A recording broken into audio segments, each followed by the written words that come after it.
Hello, my name is Liz. I'm the asthma educator, and I want to talk to you about your child and their asthma. As far as asthma goes, they really don't know the exact cause, but there are some things that can put a person at a higher risk of developing asthma. Being born premature, having seasonal allergies, food allergies, or eczema. Of course, if asthma runs in a family. RSV is a virus that for babies can make them very sick and put them at a higher risk of developing asthma. Being of the Black or Hispanic race, it places us at a higher risk than the white race for having asthma. There are some other things too, but those are some of the main ones. There is no cure for asthma, but it can be controlled with medication if it needs to be controlled. Some people's asthma might bother them every now and then, to where they might need some medicine, or they might just need to get away from whatever's triggering them and they're fine. Whereas on the other side of the room, there might be somebody who's always having trouble with their asthma and might need more of a daily preventive medicine, and then there are those that are in between. The key is control. Someone who has asthma should be able to live as normal life as anyone else, participate in any activity or sport they want to, have as many symptom-free days and nights as possible, and also only have to use their albuterol, whether it's in a nebulizer machine or an inhaler, on a very infrequent basis or hardly at all. The amount of times that they might be up at night due to their asthma, or they're missing school or work, or having symptoms throughout the day should go down because the asthma is under control. Asthma, the main thing with it is that the airways inside of the lungs tend to swell, get a lot of mucus production, and muscle tightening. I talk to a lot of children who have asthma, and so I bring along my doll. This is Penelope. And so I show them what her lungs look like when she's feeling good. We talk about breathing in and out and how the air moves down through all the airways. And then I show them what it looks like when they're having trouble breathing. We talk about how hard it is to breathe through a stopped up nose, or imagine breathing through stopped up lungs. So it kind of gives them an idea of what is going on. Everyone who has asthma might not have the same symptoms or triggers, but the important thing is knowing what those triggers are and knowing what those symptoms are and trying to catch them before the asthma gets worse. Inside of our lungs, we have a lot of airways. And when those airways are nice and open, air moves freely. These red things are muscles around those airways, and they're usually nice and loose. But when someone has trouble breathing, one of the things that happens, these muscles start to tighten, so the air spaces get a lot smaller, and some of them can even close all the way up. So now they're struggling to breathe, whether it's with coughing, wheezing, hard breathing, shortness of breath, or whatever their symptoms are. The main muscle we use for breathing is our diaphragm. It sits right up under our lungs, and it does a great job as long as those airways are nice and open.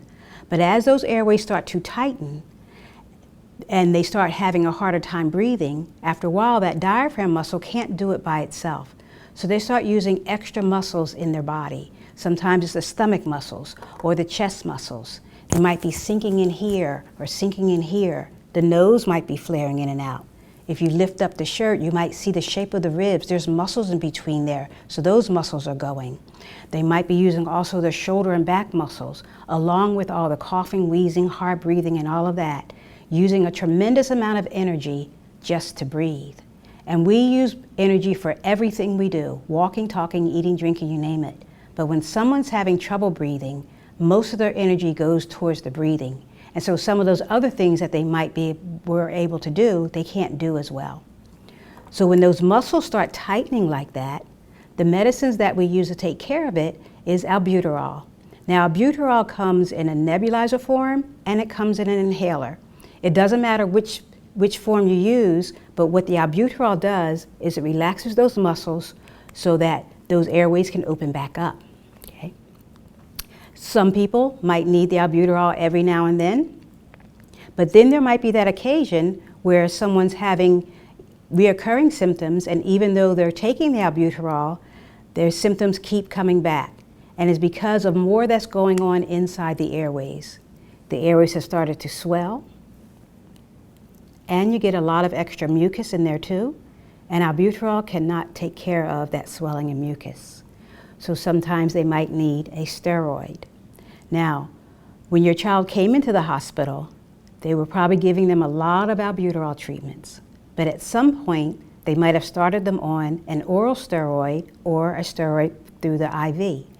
Now those steroids take a while to start working. That's why they kept giving them all that extra albuterol to hold these muscles loose enough until the steroids started working here on the inside of the airways to help take down some of that swelling and mucus.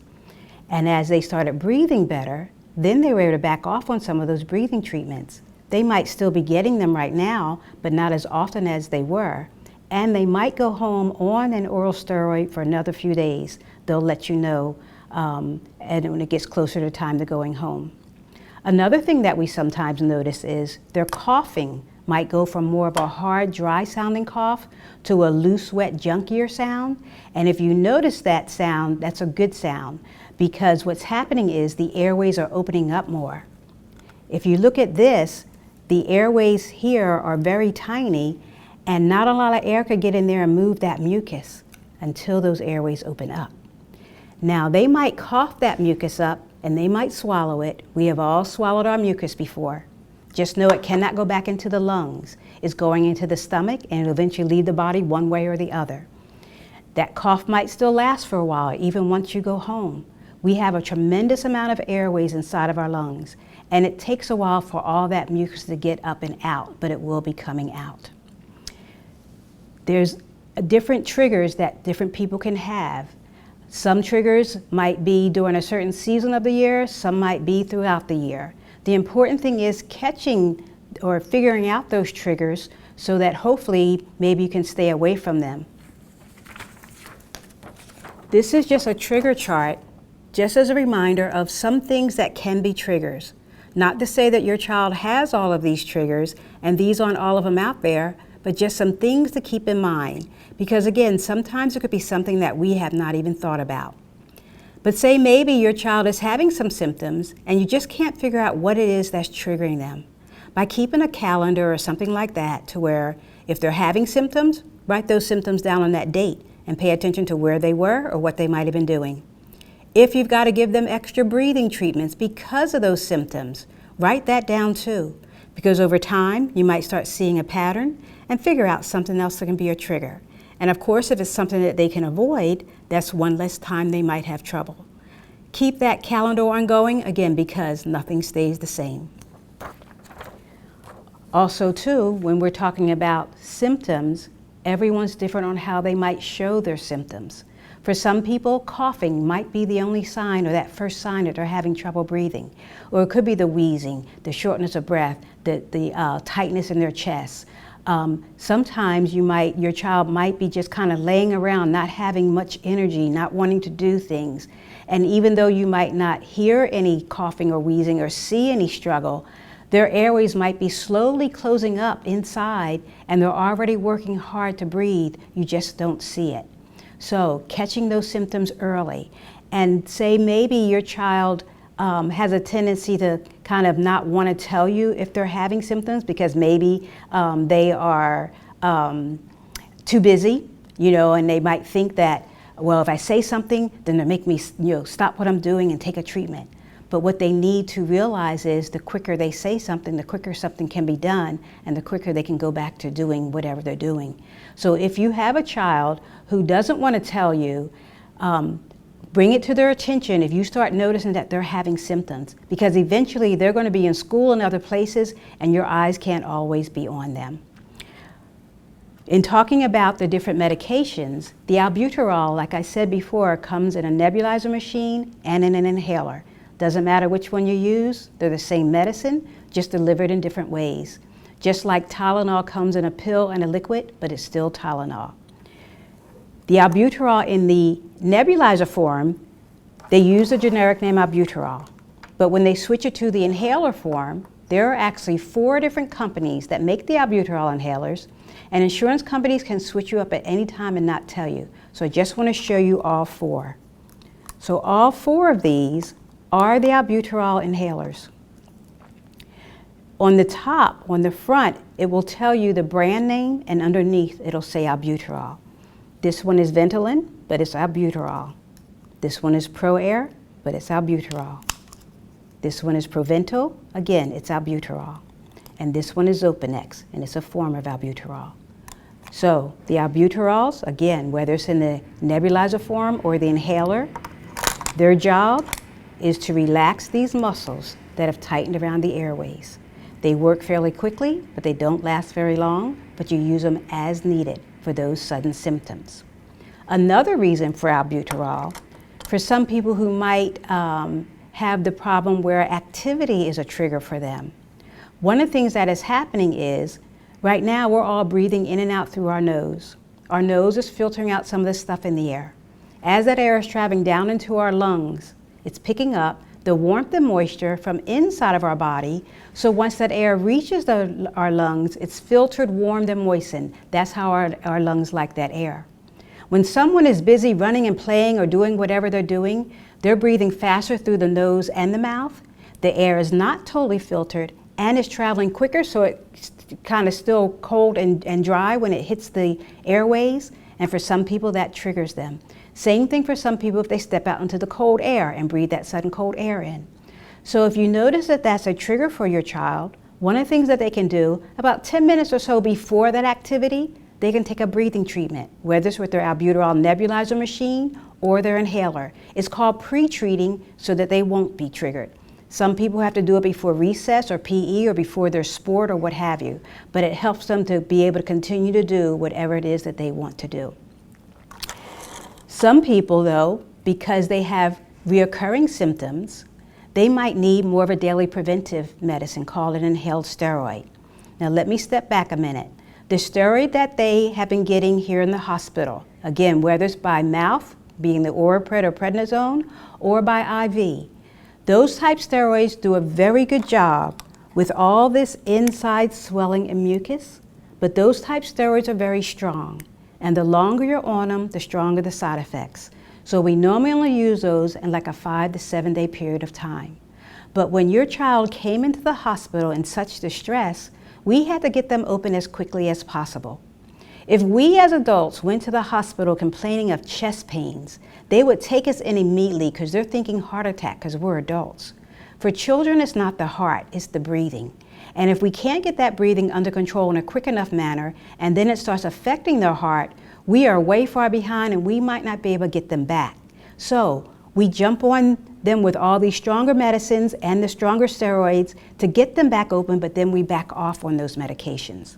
Again, though, if someone still needs a daily steroid, once that oral steroid, they stop taking that oral steroid, then that's where the inhaled steroids come in. There are different ones out there, depending on the severity of someone's asthma. It depends on what type of a steroid or inhaled steroid that they would use. Most of the inhaled steroids come in an inhaler form, but then there is one that comes in a liquid form called Pulmicort or budesonide that can be put inside a nebulizer cup and breathed in that way. Regardless of which inhaled steroid it is, what the inhaled steroids do is constantly fight all this inside swelling and mucus. So when there is something that's going to constantly take care of something or keep it under control, you need to take it daily. So we consider these inhaled steroids preventive or controller medicines, because as long as they are taking them, all this swelling and mucus will stay under control, which means that all those extra symptoms of their asthma will be under control. Yes, those symptoms will start going away as they continue to take their inhaled steroid. Most of us, though, are guilty of, we'll take medicine till we feel good and we stop. Some medicines that's okay with, like albuterol or headache medicine. So they usually will take them 2 puffs in the morning and 2 puffs at night, every day. Some of it might be 1 puff and 1 puff. It just depends on that person and the severity of their asthma, and the doctor will determine that. With any inhaler, though, whether it's albuterol or an inhaled steroid, using a spacer or holding chamber device is very important, even for adults. The reason why most inhalers, that medicine can come out up to 60 miles an hour. We are not even that fast to squirt and breathe in and get it all here in our lungs. A lot of it can land in the mouth and the throat or even come back out. So spacers are good for anyone, any age. And if your child is going home with any kind of an inhaler from this hospital, they will go home with a spacer. Shaking the inhalers is very important because they're all aerosol cans, like bug spray, hairspray, spray paint. So there's a gas in here that has to mix with the ingredient in order to get it out. And when it sits for a while, the medicine and the gas separate. Just like some orange juices or chocolate milk or ketchup or mustard. If you don't shake them up, you're going to get that watery stuff. So shaking is very important. So whether you shake the inhaler first or put it on here and shake it, it doesn't matter as long as you shake it up. Always only spray one puff in at a time, even if you're going to do more than one. Once you spray the medicine in, it's not going to come out yet. There's a valve that's keeping it in, which then causes that medicine to slow down. So that when you do breathe it in, it's going more with the same speed of your breath, so most of it gets into the lungs, less in the mouth or in the throat. If you're using the mouthpiece, of course you're going to, if you can, exhale first, put the mouthpiece in your mouth, you're going to spray it, and then you're going to take a slow, deep breath in through your mouth. Hold your breath for 5 to 10 seconds, and then breathe out. Because the medicine slowed down, now it's going more with the same speed of my breath, so most of it gets in my lungs. If I were to breathe in too fast, it's going to whistle. And that's to remind me I'm breathing too fast, meaning that that medicine can be hitting into the back of my mouth. There's actually a musical note with a slash through it, meaning no music or no whistle. Now, for younger children who aren't good at breathing in and holding their breath, we put a mask on there, and we have different size masks for different size faces. This will go over their nose and mouth, and they will just breathe in and out about 6 or 7 breaths for that one puff. When they breathe in, this valve opens. When they breathe back towards here, that actually closes, and they're actually breathing out here. So you'll see that going up and down. So they're getting their medicine. All, like I said, all inhalers will fit on these, on this spacer. So I told you about what the albuterol inhalers look like. As far as some of the inhaled steroids, this one is called Flovent. This one is Symbicort. This one is Advair. And this one is Dulera. There's another one called Qvar that used to look like this, but now it's in the shape of this. This one is a little bit different. It does not require a spacer. The reason mine is white is because this is just a demo, but normally it would be one of these colors. With this particular style, you don't have to shake it. It has the counter on the back, just like the others. When you open it, it's ready. No spacer required. So this would be more for the older kids. They put it in their mouth, and as they start breathing in, this recognizes their breath and it delivers the medicine to them. So it's considered a breath-actuated inhaler. So they put it in their mouth and they'll take that deep breath in, hold their breath for the 5 to 10 seconds, and then breathe out. If they're due for another puff, they're going to close it again, and then they'll open it, and that next puff is there for them.